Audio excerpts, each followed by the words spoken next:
Hello everyone, good morning সকলকে। আশা করছি তোমরা সকলে ভালো আছো। আমরাও বেশ ভালোই আছি। আর নতুন একটা ভ্লগ নিয়ে আবার চলে এসেছি তোমাদের সাথে। আশা করছি তোমাদের এই ভ্লগটা ভালো লাগবে। ভালো লাগলে অবশ্যই আমার চ্যানেলটিকে একটা সাবস্ক্রাইব করে দিও আর একটা লাইক করে দিও। তো আজকে শনিবার, বারটা হলো শনিবার। তো আজকে যেহেতু শনিবার নিরামিষ, সেজন্য সকালবেলা দেখো রান্নাবান্না শুরু করে দিয়েছি। সকাল বলতে এখন মোটামুটি 10টার মতো বাজে। আর আজকে একটু তাড়াতাড়ি রান্নাবান্না করে নিয়েছি, কারণ আমার একটু বাইরে যেতে হবে, কাজ আছে সেই জন্য। তো আজ রান্না করেছি কুমড়ো আর ভেন্ডি ভাজা আর সয়াবিন আলুর তরকারি আর পটলের তরকারি আর সয়াবিন আলু পটল কুয়াশ দিয়ে আমার ছেলের জন্য ঝাল ছাড়া তরকারি করেছিলাম। তো রান্নাবান্না কমপ্লিট হয়ে গেছে, আমি স্নান করে রেডি হয়ে গেছি। মাকে বললাম ছেলেকে নিয়ে যেতে, কারণ ওকে আজকে আর নিয়ে যাব না, আমি একাই যাব, তাড়াতাড়ি গিয়ে চলে আসবো সেই জন্যই। তো ও চলে গেল মার সাথে ওই বাড়িতে। আর আমি এই যে দেখো এখন যাচ্ছি। আর এই যে আমি বেরোচ্ছিলাম, একটা কুকুর আমাদের দরজার সামনে বসেছিল, আমাকে দেখেই ব্যাস দৌড়। মেঘের অবস্থা দেখো, রোদ খুব একটা নেই, মেঘ মেঘ। তো এই হলো, আমি চলে যাচ্ছি এখন আস্তে আস্তে হেঁটে হেঁটে। আর দেখো না, কিছুক্ষণ এসছি আর রোদটাও শুরু হয়ে গেছে। তো এই দেখো আমার কাজকর্ম হয়ে গেছে, যা কাজ করার ছিল। এখন আমি বাড়ি চলে যাচ্ছি। আর বাড়িতে এসেই জামা কাপড়গুলো একটু উল্টে দিলাম, কারণ কি দিয়ে গিয়েছিলাম জামা কাপড়, তো মানে এই পাশটা শুকিয়ে গেছে, তো তাই উল্টে দিচ্ছি জামা কাপড়গুলো। তো এখন চলে যাব ঘরে, ঘরে গিয়ে তারপরে হয়ে নেব ফ্রেশ। গরম আর গরম, খুবই গরম, খুবই গরম। বাড়িতে ছিলাম তখন ছিল মেঘ মেঘ, বাড়িতে আসলাম এখনও মেঘ মেঘ, হালকা একটু রোদ। আর যখন রাস্তাতে যাচ্ছিলাম তখন যেন পৃথিবীর সব গরম আর রোদটাই পড়ে যাচ্ছিল। কী যে বিরক্তিকর।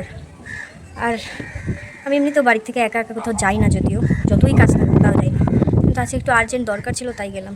না হলে প্রভাত বাড়িতে থাকলেও বিকালের দিকেই যাই, না তো সন্ধ্যার দিকে যাই। আর ও যদি বাড়িতে থাকে তাও সেই দিনই কাজকর্ম করি। ওর সাথে বাইকে বা গাড়িতে করে গেলে টুক করে গিয়ে চলে আসা যায়, কিন্তু আমি যদি একা একা যাই তাহলে এখান থেকে আমাকে যেতে হবে, রেল লাইন পার হতে লাগবে, টোটো ধরতে হবে, তারপরে যেতে হবে, কাজ করতে হবে, আবার রেল লাইনের ওখানে নামতে হবে, তারপরে আবার হেঁটে হেঁটে বাড়িতে আসতে হবে। মাঝে রেল লাইনটা না থাকলে কত ভালো হতো না, তাহলে সোজা বাড়ি চলে আসতাম টোটোতে করে। রেল লাইনটার জন্য যত জ্বালা, এবারে টোটো আসে না আর আমাকে হেঁটে হেঁটে আসতে হয়। কিচ্ছু করার নেই, পুরা কপাল। এখন খাচ্ছি মেরি বিস্কুট।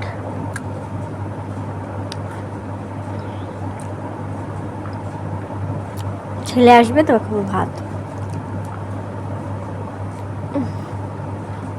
তো ছেলের জন্য অপেক্ষা করেছিলাম অনেকক্ষণ, তারপরে মাকে ফোন করলাম যে কখন আসবে। তো মা বলছে ও এখন খেলাধুলা করছে, মানে একটু খেলা করবে নাকি, পরে আসবে। আর দুপুরের খাবার ওখানে ও খেয়ে নিয়েছে। তো আমি মাকে বললাম ঠিক আছে, তাহলে আমি খাওয়া দাওয়া করে নিই। তো একা একা খেতে ভালো লাগে না, সেই জন্যই আর কি বসেছিলাম ওর জন্য। তো এখন মোটামুটি 3টার মতো বাজে। আর আমি এখন দেখো খাবার নিয়ে নিয়েছি, যেগুলো রান্না করেছিলাম। পটল আলুর তরকারি, কুমড়ো আর ভেন্ডি ভাজা, আর হলো সয়াবিনের তরকারি। তো এই হলো দুপুরের আজকের খাবার দাবার। দেখো আমি খেতে বসে পড়েছি একা একাই। তো আমি খাবার খাচ্ছিলাম আর বারবার খালি নিচ দিয়ে দেখছিলাম দরজার, যে আমার ছেলে আসছে কিনা আসছে কিনা। কিন্তু আমার মোটামুটি খাওয়া প্রায় শেষ হয়ে গেছিলো, তখনই ওরা এসেছিলো। অনেকটা দেরি করেই এসছে, আসলে ঘুম পেয়েছে তো তাই এসছে, না হলে আর আসতো না, কারণ ও আমাকে ছাড়া কারো কাছে ঘুমায় না। আর আজকের খাবারগুলোর মধ্যে সবচেয়ে বেশি ভালো হয়েছিল পটলের তরকারিটা, দারুণ হয়েছিল খেতে। তো এর মধ্যে আবার আমার ছেলেও চলে এসছে। তারপরে দেখো ওকে হাত মুখ ধুয়ে টুয়ে একদম পরিষ্কার করে বিছানায় তুলে দিয়েছি। আর বিছানায় উঠে ও এখন গল্প শুরু করে দিয়েছে ঘুমের সময়তে। তো ঘুম কিন্তু ওর চোখে অনেক, তবুও দুষ্টুমি করে যাচ্ছে, ঘুমাবে না, খেলবে। আর আমি ছিলাম না বাড়িতে, সেগুলো জিজ্ঞেস করছিল। তার মধ্যে একটু খাটে ব্যথা পেয়েছে, তো বলছে আমি খাটটা ভেঙে দিব, এগুলোই বলছিল। তো বিকেলবেলা আমরা ঘুমালাম, দুপুরবেলা। তারপরে বিকেলের দিকে ঘুম থেকে উঠেছি, দেখো এখন আমার ছেলে এসছে সাইকেল নিয়ে, সাইকেল চালাবে রাস্তাতে। আর এই বাড়িতে হলো পুজো হয়েছে, বারের পুজো। তো ওটা হলো আমার ছেলের বন্ধুর বাড়ি, তো ওখানে গেলাম আমরা প্রসাদ নিয়ে আসতে, প্রসাদ নিয়ে এসেছি। আর এই দেখো আমার ছেলে বেশ আনন্দ করে প্রসাদ খাচ্ছে। আর ও প্রথমে বুঝতে পারেনি সিন্নি প্রসাদটা খাবে কি না এরকম, তো বলছে খাবো না। যখন আমি সিন্নিটা খেয়েছি আর বলেছি খুব দারুণ খেতে, এটাই এই পুজোর মেন প্রসাদ, খা ভালো, তখন খেয়েছে। এখন মানে ভালো লেগেছে, এখন বলছে আরও খাবে। আর প্রথমে দিচ্ছিলাম তো খাচ্ছিল না, যখন শেষ হয়ে গেছে তখন চাচ্ছে। তো আমরা 3জন মিলে দেখো বাইরে বসে বসে প্রসাদ খাচ্ছি।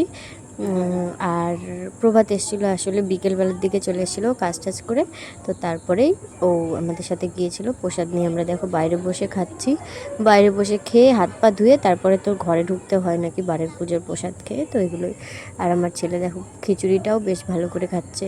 আর দুপুরবেলা নাকি ও বাড়িতে মানে মাদের বাড়িতে অত ঠিক করে খাবার খায়নি, তো ওর খিদেও পেয়ে গেছিলো। তো এই দেখো আমরা সন্ধ্যার দিকে রেডি হয়ে চলে যাচ্ছি একটু বাজারে, কয়েকটা জিনিস কেনার আছে আমার সেই জন্য, আর ছেলের জন্য কয়েকটা জিনিস কিনবো সেই কারণেই। তো আমাদের বাজার কমপ্লিট। আর দেখো বাজারে মোটামুটি ভিড় ছিল, পুজোর আমেজ লেগে গেছে, মানে খুব একটা ওরকম ভিড় না, মোটামুটি একটা ভিড় ছিল। আর আমার ছেলে ওই যে ব্যাট আর বলটা কিনেছে। তারপরে আমরা একটু রোডে ঘুরছিলাম, আজ অনেক জায়গাতে পুজো হচ্ছিলো, বারের পুজো, তো ভাবলাম আর একটু প্রসাদ খেয়ে নিই।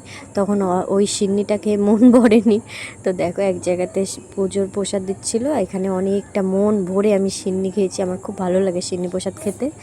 তারপরে আমার ছেলে বায়না ধরেছে যে এখন ফ্রেঞ্চ ফ্রাই খাবে। ওকে আমি এখনও অবধি কোনো দিনও বাইরের ফ্রেঞ্চ ফ্রাই কিনে খাওয়াইনি, যতবারই খাইয়েছি আমি বাড়িতে বানিয়ে খাইয়েছি। তো আমরা যাচ্ছিলাম এক দোকানে, দেখেছি এখনও বায়না ধরেছে খাবেইও। তারপর যাই হোক ওখানে হচ্ছে গেলাম, ফ্রেঞ্চ ফ্রাই নিলাম, আর তার সাথে এই চিকেন লেগ পিসটা এর আগে একদিন ওর বাবা বাড়িতে এনে খাইয়েছিল, ওর খুব পছন্দ হয়েছে। তো ওই আর কি এগুলো কিছু খাওয়া দাওয়া করলাম, তো তারপর আমরা বাড়ি চলে যাচ্ছি, টাটা।